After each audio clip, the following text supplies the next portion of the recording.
Programme పెట్టుకోవడానికి కారణం ఏంటంటే అందరినీ పిలిచి అందరి సమస్యలు తెలుసుకుని ఏమేం ప్రాబ్లమ్స్ ఉన్నాయి, ఎలా సాల్వ్ చేయాలి అనే ఉద్దేశంతో ఇక్కడ లంచ్ అరేంజ్ చేయడం జరిగింది. అలాగే అందరి సభ్యులతో మాట్లాడించడం, వాళ్ళ ప్రాబ్లమ్స్ తెలుసుకోవడం, అలాగే ప్రకాష్ ఏం చేయాలనుకుంటున్నాడు ఏంటి అనే విజన్ ఆయన చెప్పడం కూడా జరిగింది.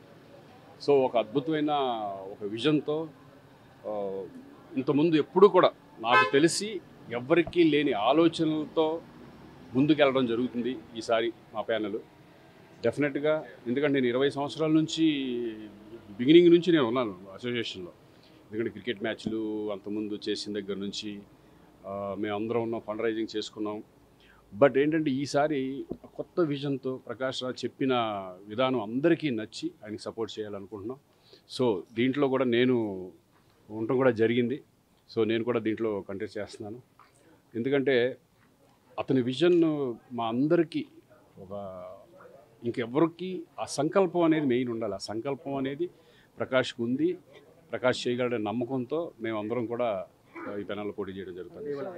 హీరోలందరికీ మీరు చాలా దగ్గరగా ఉంటారు, సన్నిహితంగా ఉంటారు, కానీ వాళ్ళు ఈ అసోసియేషన్ సంబంధించి నిర్లక్ష్యంగా ఓటు వేయకుండా దూరంగా ఉంటారు. అలా ఏం లేదండి, అలా ఏం లేదు. అంటే ఎప్పుడు కూడా అందరూ ఒకసారి బిజీగా ఉన్నప్పుడు రాలేరు, బిజీ లేనప్పుడు అందరూ వస్తారు. ఎందుకు పోసారు, అందరూ చిరంజీవి గారు, నాగార్జున అందరూ వచ్చి ఓటేశారు. ప్రతి ఒక్కళ్ళు కూడా బాలకృష్ణ గారు వచ్చి ఓటేస్తారు, అందరూ వచ్చి ఓటేస్తారు. నిర్లక్ష్యం అని కాదు, వాళ్ళు కరెక్ట్ వేలో మనకు ఎందుకులే అనే ధోరణి అనేది ఇంతవరకు చిన్న చిన్న గొడవలతో వాటితో వెళ్ళిన దాన్ని ఎందుకులే అని వెనకుండొచ్చు. బట్ ఈసారి అందరినీ కలుపుకుని, ఇందాక లోపల అదే చెప్పి అందరినీ కలుపుకుని వెళ్ళాలనే ఒక ఉద్దేశంతో మేమందరం రావడం జరుగుతుంది. సో నేనేంటంటే ఇప్పుడు సరే ఓకే, ఎవరి ఒపీనియన్ వాళ్ళది ఎవరు ఉంటుంది, నో ప్రాబ్లం. బట్ ఒకటే ఏంటంటే మేమందరం కలిసి ఒక టీం, అందరూ ఇప్పుడు వచ్చిన వాళ్ళందరూ కూడా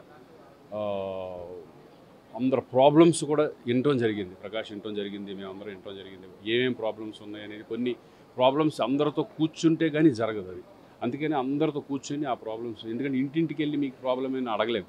అందుకని దానికి ఒక వేదిక అనేది ఉండాలి. ఆ వేదిక ఇప్పుడు అరేంజ్ చేసుకొని వాళ్ళ ప్రాబ్లమ్స్ అన్నీ వినటం, ఎలా సాల్వ్ చేయాలనే దాని మీద ప్రకాష్ రాజ్ కృషి చేస్తాడు. ఆల్రెడీ అతనికి ఏం చేయాలి, ఎలా చేయాలి అని ఒకటి ఉండటం కూడా ఉంది.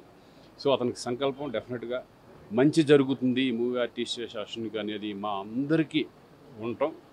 ఐఎమ్ వెరీ హ్యాపీ ఆ ప్యానల్లో ఉన్నందుకు. డెఫినెట్గా అందరూ